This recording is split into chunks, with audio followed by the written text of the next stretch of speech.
Academy में आपका हार्दिक स्वागत। आज प्रश्न के माध्यम से हम लोग जानेंगे सम और विषम संख्याओं का औसत निकालना। पिछले क्लास में हम लोग देखे थे विषम और विषम का योग निकालना। जिन्होंने विषम और विषम का योग निकाल लिया उनके लिए ये आज का क्लास बहुत ही आनंददायक होगा।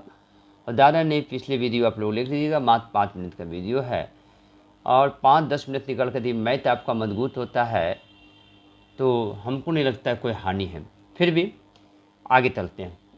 प्रथम 3 विषम प्राकृतिक संख्याओं का औसत कितना है? A number 3, B number 5, C number 9, D number कितना 4। तो इसका सही आंसर है आपका ए नंबर 3 होगा। और चिंता मत कीजिएगा, सबका व्याख्या हम देंगे। तो ऐसा देख लें सवाल का पैटर्न क्या है। तो प्रथम 4 विषम प्राकृतिक संख्या का औसत कितना है? A number 3, B number 5, C number 9, D number 4। सही इसका आंसर है 4 होगा। प्रथम 5 विषम प्राकृतिक संख्याओं का औसत कितना है? A number 3, B number 5, C number 9, D number 4। इसका सही आंसर है बी नंबर 5। ठीक है, इसी प्रकार से कुछ देखिए सम का भी देखते हैं। प्रथम 3 सम प्राकृतिक संख्याओं का औसत कितना होगा? क्या लग रहा है? 3 होगा। A number, B number 5, C number 9, D number 4। सही आंसर है इसका क्या सोचते हैं? डी नंबर 4 होगा, क्योंकि कल हम पढ़े थे n इंटू एन प्लस 1। ठीक है। अब देखिए इसी प्रकार प्रथम 6 सम प्राकृतिक संख्याओं का औसत कितना होगा? A number 3, B number 5, C number 9, D number 4। तो इसका सही आंसर है बी नंबर 5 होगा। अब कैसे? बड़ा टेंशन बढ़ रहा होगा, चिंता करना है नहीं करना है, मैं हूँ, हर एक का व्याख्या दूंगा मैं। प्रथम 3 प्राकृतिक संख्याओं का औसत, प्रथम 3 प्राकृतिक संख्याओं का औसत ए नंबर 3 अभी बताए थे। कैसे? कल हम देखे थे, क्या देखे थे? प्रथम विषम संख्याओं का जब भी हम लोग योग निकालते हैं तो क्या लेते हैं? एन स्क्वायर लेते हैं, यानी जितना संख्या उसका स्क्वायर करेंगे।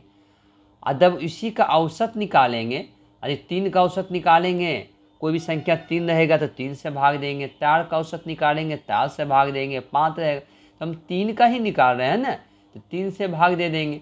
3 से भाग देंगे तो कितना रहेगा? 1 3 कैंसिल हो जाएगा, 1 यानी 3 आ जाएगा, यानी प्रथम का। सेम है 4 का विषम संख्या का योग क्या हो जाएगा? 4 का स्क्वायर बटे 4 इक्वल टू 4, यानी विषम संख्याओं का योग निकालेंगे। कल हम लोग पढ़े थे पिछले क्लास में, तो एन स्क्वायर कर देते हैं, 4 का स्क्वायर करेंगे, औसत निकालेंगे तो क्या होगा? भागता से देंगे तो थोड़ा नहीं लग रहा है, एक ट्रेन थे तो सेट हो रहा है। यदि 5 का निकालना है तो 5 का स्क्वायर बता यानी 5 आ जाएगा। अब तो आप लोग समझ रहे हैं। प्रथम 5 विषम संख्याओं का औसत कितना होगा? 5 का स्क्वायर बटे 5 इक्वल टू 5 हो जाएगा। इसी प्रकार देखते हैं 6 का निकालना है, क्या करेंगे? 6 का स्क्वायर बटे 6 मतलब 6 आ जाएगा, यानी इसका आंसर डी हो जाएगा। व्याख्या लगता है सबको समझ में आ रहा होगा, जिनको नहीं आ रहा होगा कमेंट बॉक्स में लिखिएगा। प्रथम 3 सम प्राकृतिक संख्याओं का औसत कितना होगा? सम आ गया है, गलती से भी 3 मत मारिएगा, क्योंकि सम में हम बताए थे, क्या बताए थे?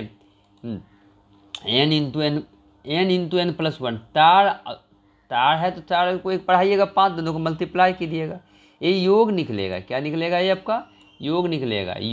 लेकिन औसत निकालने के लिए क्या करना पड़ेगा? उतना से भाग देना पड़ेगा 4 से ही, तो 5 आ जाएगा। नहीं समझ में आया? कोई बात नहीं, एक और उदाहरण लेते हैं। प्रथम 5 सम प्राकृतिक, 5 है तो देखिए ये पहले काम है हमको योग निकालना। ऊपर में अंश में योग निकालिएगा, तो योग निकालिएगा तो सम संख्या योग कल क्लास में हम देखे हैं कि 5 जितना रहता है उतना एक प्लस कीजिएगा, 5 में एक प्लस कीजिएगा 6 होगा, तो योग निकलेगा। लेकिन योग तो हमको निकालना नहीं है, औसत निकालना है। तो जितना का औसत निकालना, यदि 5 का औसत निकालना तो 5 से भागा देंगे, 6 संख्याओं का औसत निकालना 6 से भागा देंगे। इस प्रकार से मेरा आंसर 7 का सी आ जाएगा, यानी 6 आ जाएगा आपको। चलिए अब है प्रथम 6 सम संख्या को समझ रहे हैं? सही बताइए क्या होगा? क्या होगा? 6 है तो पहले 6 संख्याओं का तो योग निकालेंगे। योग निकालेंगे तो क्या कैसे निकालेंगे? सम संख्याओं का योग। दो दिन को दिक्कत हो रहा होगा, पिछले एपिसोड में देखिएगा क्या होगा। हम भाग 3 में 6 गुना 7 किए हैं, यदि औसत निकालना से तो 7 आ जाएगा। और लास्ट क्वेश्चन प्रथम सास का निकालना है। 7 आप लोग समझ रहे हैं कैसे होगा। 7 एक में जोड़ेंगे, 7 एक 8 लोग मल्टीप्लाई करेंगे तो क्या निकलेगा? योग निकलेगा, औसत नहीं निकलेगा। लेकिन हमको औसत निकालना है तो 8 से भाग देंगे। तो नहीं सॉरी, गलती हो गया है। 7 से 7 का औसत है तो हमको 7 से ही भाग देना पड़ेगा, 8 से नहीं। कितना देना पड़ेगा? 7, तब आंसर आपको 8 आएगा। ठीक है, करेक्शन कर लीजिएगा, 8 आएगा औसत। आंसर सही है, ये होगा। आप लोग का दिन मंगलमय हो और आप लोग सने सने आगे बने। गणित की दुनिया में आपका हार्दिक स्वागत है।